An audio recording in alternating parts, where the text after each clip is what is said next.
Danas ćemo pričati o apsolutističkim monarhijama i bavit ćemo se periodom od 16. do 18. veka. Objasnit ćemo koje su to glavne dinastije i glavni predstavnici apsolutizma u Evropi i što uopšte taj pojam znači. Dakle, apsolutistička monarhija je ona monarhija u kojoj vladar ima neograničenu vlast na svojim podanicima.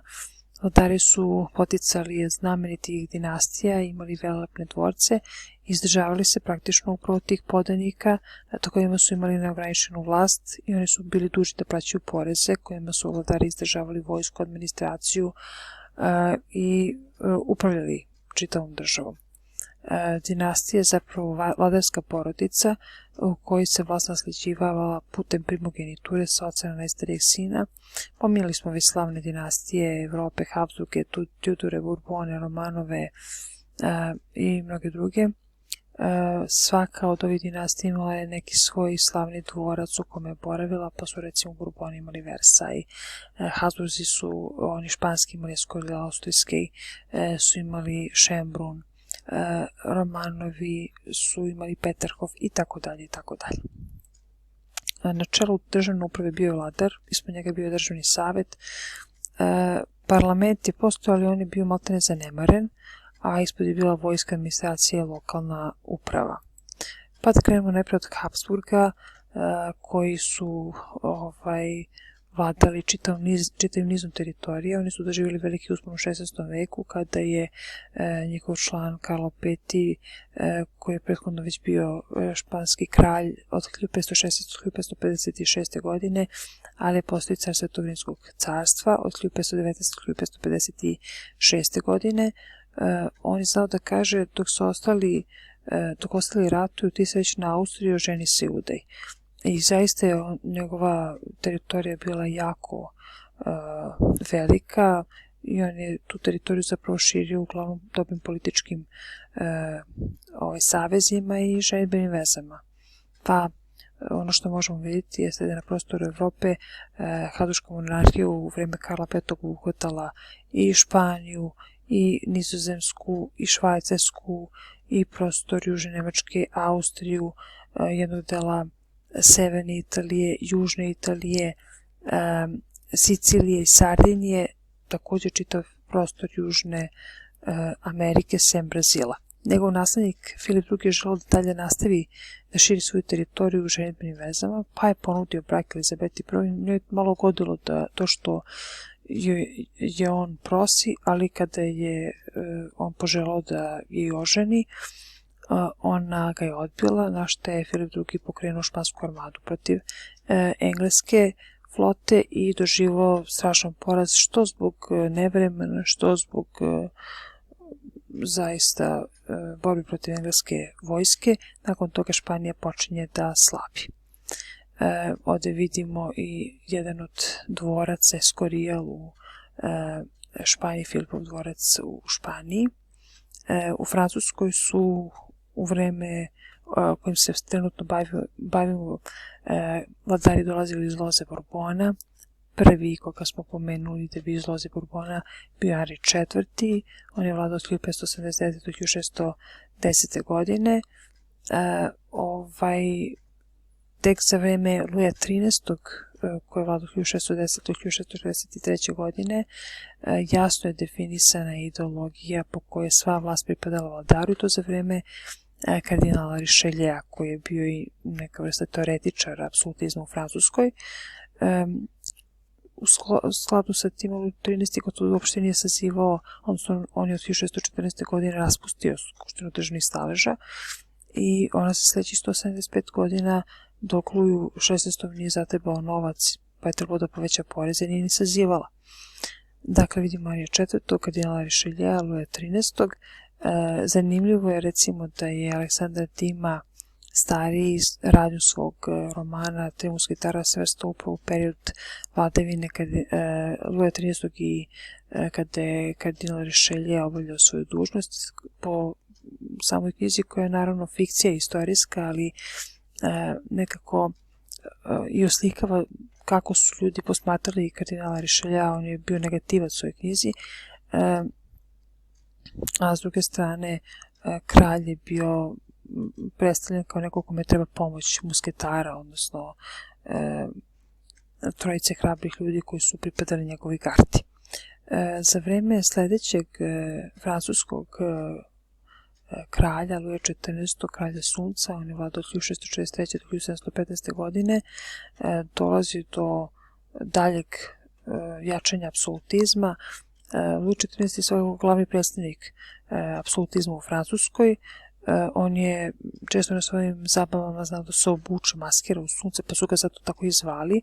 Nosio je potpetice, terao modu koja je tada bila popularna, izgradio je velepni dvorac Versaj, okružio se pametnim ljudima koji su znali da ga posavjetuju, poput Mazarena, kardinala, zatim Colberta koji je bio njegov ministar financija, inače je bio tvorac merkantilizma po kome ako želite da vam država napreduje treba više da izvozite nego da uvozite, tako će vam stalno država biti u pozitivnom, u plusu što bi se reklo.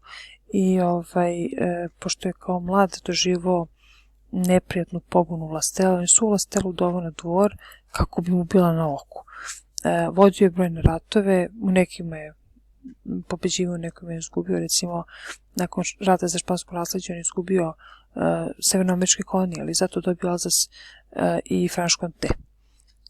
Sebe identifikovao sa državom, govorio država to sam ja. Za vreme Luja XV počinje osipanje kraljevske moći u Francuskoj, mada i dalje Luj XV uživao u raskošnim zabavama, ali je znao da kaže posle mene potop.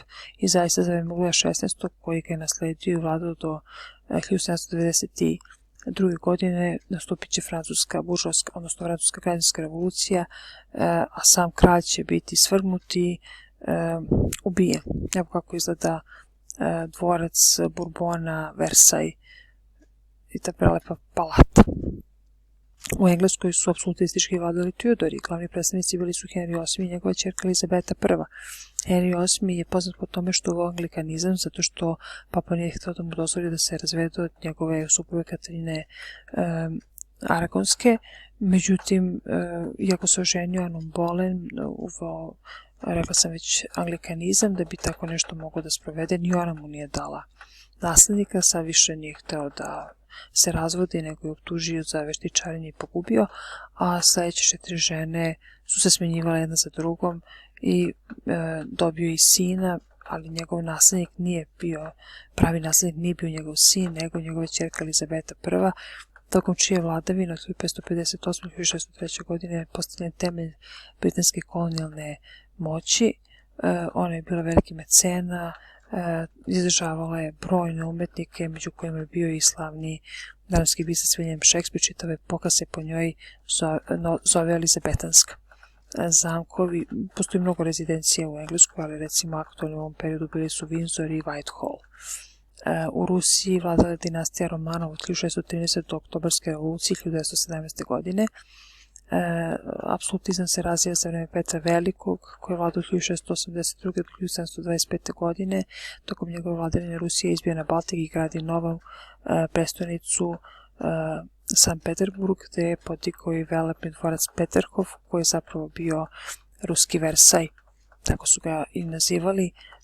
Petar je ratovao protiv Turaka, također ratovao protiv Šveđana. Šveđane je porazio 1709. godine tokom Severnog rata u bici na Poltavi, međutim njega su Turci porazili, a uprkos tome on je proširio svoje granice do Kaspijskog jezera. Kao mlad on je putovao po Evropi i skupljao od raznih zanatlija kako treba proizvoditi. Nije mu bilo teško ni da zasuče rukavi i da i sam nauči neki zanat. I to je posle sve preneo u Rusiju, počeo da sprovodi reforme, otvorio školu za moreplovstvo, tehniku i medicinu, akademiju nauka, otvarao je razne manufakturne radionice, rudnike, reformisao je i vojsku, ostajeću vojsku i također promenio način odevanja, uveo evropski način odevanja, tražio da se briju duge brade i duge haljine, zato što se plašio da se ne kriju možda neki bodeži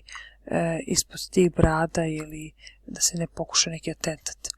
U to vreme Srbija je imala jake veze sa Rusijom i one su se ogledale u jednom slavnom čoveku, grofu Savi Vladislaviću, koji je bio predak Jovana Dučića, inače našeg pisca i diplomate. Grof Sava je posredovao u ime Petra Velikog u razgraničenju sa Kinom i tom prilikom on je otkupio dedu Aleksandra Puškina, slavnog ruskog pisca, koji je bio rob i eto tako zadužio rusku kulturu, a i rusku državu. Sledeća značajna ruska vladarka bila je predstavnica prosvećenog apsolutizma Katarina Velika, vladala od 1762. do 1796. godine, ugušila je ustanak Pugačova, također je proširila teritoriju Rusije do Crnog mora, osvojila je Krim i Kuču-Kandžidžijskim mirom 1774. godine postala zaštitnik, odnosno Rusija je postala tim mirom zaštitnica hrišćana pred portom. Ta njena funkcija trajala je do Krimskog rata. Nakon poraza u Krimskom ratu Rusi su izgubili pravo da štite hrišćane pred portom i to je prešlo na velike sile koje su u ratu odnele pobedu. Prosvećeni apsolutizam u Austriji predstavljali su Marija Terezija i njen sin Josip II. Marija Terezija je vladala od 1740. do 1780. godine, a Josip II. od 1780. do 1790. godine. Već smo pomenuli danas njenog zeta Luja XVI. Da pomenemo i njenu ćerku Mariju Antoanetu, koja je stradala sa suprugom u Francuskoj revoluciji. Marija Terezija je uvidela potrebu da se reforme sprovedu na prostoru Austrijskog carstva, pa je poboljšala uslove života seljaka. Uvela je također osnovno obrazovanje kao obavezno i crkvu nastojala da odvoji od države, međutim kasnije će se mnogo od ovih reformi ukinuti zato što ih plemstvo nije odobravalo. Također je uvela ograničenje srpskih privilegija i poznata je po tome što je gradila planska naselja, posebno u prostoru Južno-Ugarske i današnje Vojvodine. Za vreme Josipa II. Prosvetiteljstvo nas se po vladavini ovog prosvećenog vladara naziva jozefinizam. Naš glavni predstavnik jozefinizma bio je Dositej Obradović. Eto, toliko o prosvećenom apsolutizmu. Ovdje možemo vidjeti jedan od dvoraca Habsburga u Beču, dvorac Schönbrunn, a mi ovim završavamo temu koja se odnosi na zapadnu Evropu u novom veku, pa ćemo u sljedećih nekoliko časova da se bavimo turskom državom, odnosno Osmanskim carstvom u periodu od 16. do 18. veka. Na strani 199. vi imate i kartu Evrope s kraja 16. veka, pa je nacrtajte da biste imali sliku o tome kako Evropa izgledala u ovom periodu.